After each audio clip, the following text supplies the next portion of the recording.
เดี๋ยวนะพี่เองที่เป็นพี่ป้าแม่แม่ชมป้าม้าเดินออกมานะยายม้าเดินออกมานะทุกคนก็เพลง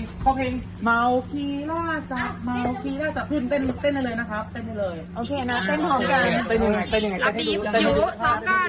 ยังพอเต้น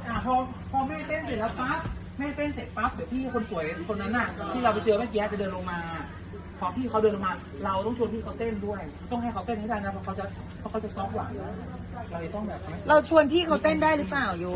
ถูกต้อง เด็ดแน่เขิน มิ ว่ะ ชชั่นของคุณพายุก็คือต้องทำให้พี่คนสวยคนนั้นเต้นให้ได้นะครับ ได้ไหมยุได้รับบีบนะโอเครับบีบยุ ส่วนพี่สาวต้องเต้นคู่กับ